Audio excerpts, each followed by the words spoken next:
वो कुटिया में महात्मा अपने नयन बंद करके उस परमात्मा में अपने मन को टिका दिया है, तप कर रहे हैं।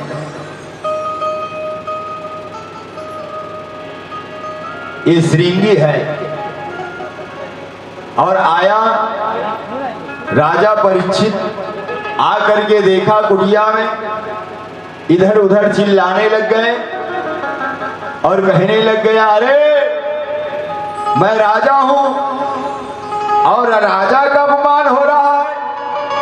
यहां कोई बैठ कहता है ना उठ कहता है, पानी पीने के लिए कुछ नहीं पूछता है, मेरा अपमान हो रहा है। एकदम राजा परीक्षित जो है क्रोधित होकर के कुटिया से बाहर आ गए। कुटिया से बाहर आए, चिल्लाने लगे, मेरा अपमान हुआ करके, और वहीं पर एक मरा हुआ सर्प पड़ा है। मेरा अपमान हुआ है तो मैं इस संत का भी अपमान करूंगा, क्योंकि यहां मैं आया हूं तो मुझे कोई पानी के लिए नहीं पूछा। वो राजा जो है अपने तरकश से बाण को निकाले और वो बाण के नोक से उठाया वो उस मरे हुए सर्प को और ले जाकर के शमीक मुनि के सिर में गला में लपेट दिया। और वो राजा जो है फिर वापस अपने महल को आ गए। बोलो वृंदावन बिहारी लाल की जय। इधर शमीक मुनि के पुत्र है श्रृंगी, और ऋषि कुमार जो है उनको आकर के बताते हैं, कहे भैया आपके पिताश्री के गले में सर्प पड़ा हुआ है क्या? वो घबरा गए और आकर के देखते हैं तो मरा हुआ सर्प है। वह श्रृंगी जो है कहने लगे, अरे ये मरे हुए सर्प कौन मेरे पिता के गले में डाल दिया?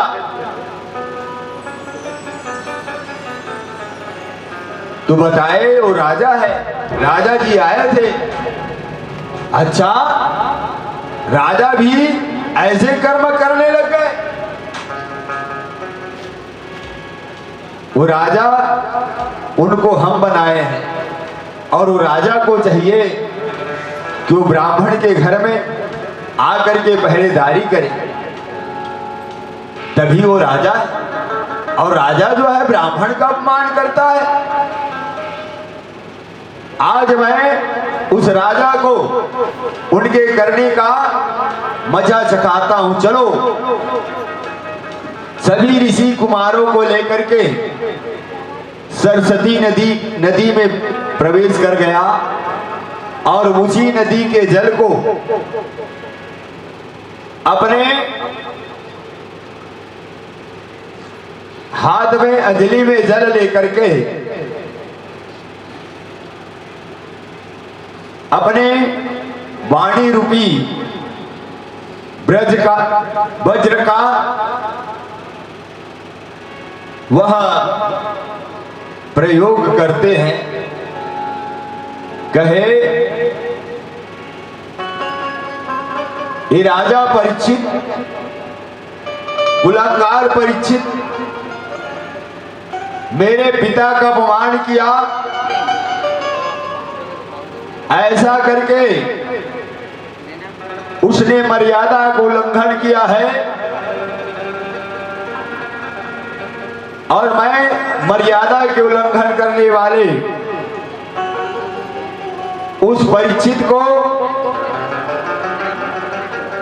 श्राप देता हूं मेरी प्रेरणा से आज के 7वें दिन में तक्षक नाग उसको डसेगा, जिससे उसकी मृत्यु हो जाएगी। वाणी रूपी ब्रज का वज्र का संहार कर दिया और वो जल को आकाश में छिड़क दिया। वह आवाज जो है 10 दिशाओं में फैल गया।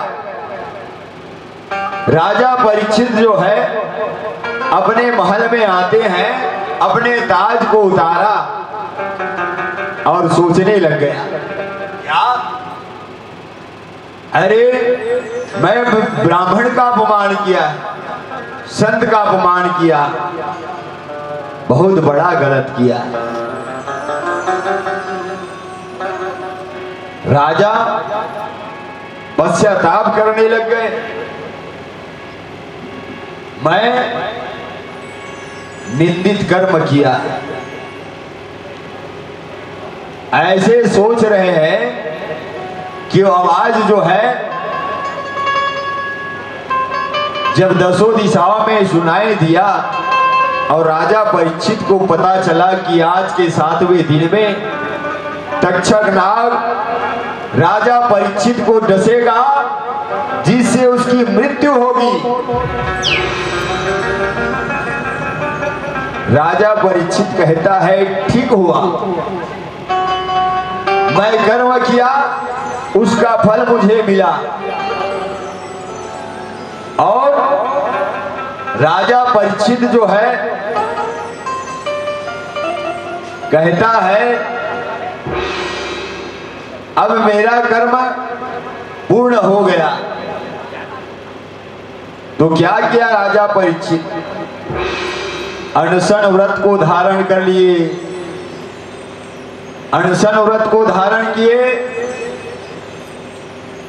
और वो अपने पुत्र को, परिवार को, राजपाट को सौंप करके अनशन व्रत धारण किया और अपने महल से निकल गए। महल से निकल गए और महल से निकल करके चलते बने। तो राजा परीक्षित जो है चले जा रहे हैं और जो भी ब्राह्मण संत साधु मिलते हैं उनके पास हाथ जोड़ करके निवेदन करके कहते हैं कि महात्मा जी, मैं आपसे निवेदन करता हूं, कहे पूछता हूं, आप मुझे बताएं कि जीव को सदा सर्वदा क्या करना चाहिए और थोड़े समय में मानव प्राणी के तरण तारण के क्या उपाय।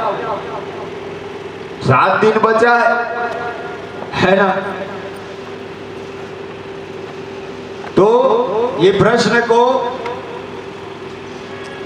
राजा परीक्षित जो है, जो भी ज्ञानी संत ब्राह्मण मिलते हैं रास्ता में पूछते जाते हैं। तो अपने माता के गर्भ से निकला है, मैं बताया हूं, प्रकट हुआ है कौन? स्वामी सुखदेव जी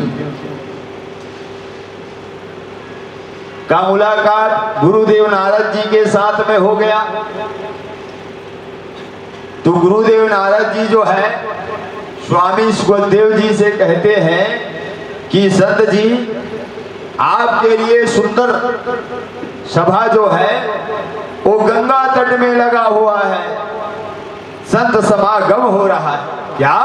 हाँ, संत समागम हो रहा है,